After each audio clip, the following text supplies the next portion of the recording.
Hello, Assalamu alaikum.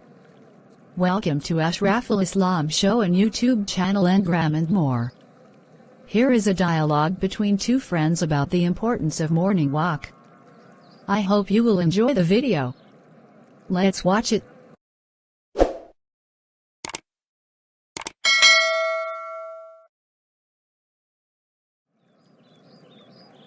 Hi, Jack. How are you? Hello, Jessica. I am fine. What about you? I am fine too, but little bit tired and exhausted. Why? You look pale. I don't know. My final exam is in the next month and I can't study hard because of this tiredness. Do you sleep late at night? Do you walk in the morning? Yes, I sleep late at night. No friend, I don't walk in the morning. That's the reason for your tiredness.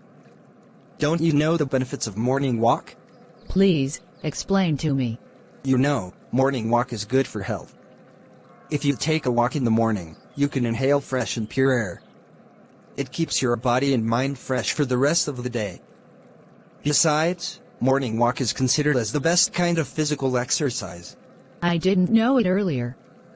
From now on, I will walk in the morning regularly. Thank you very much. You are welcome.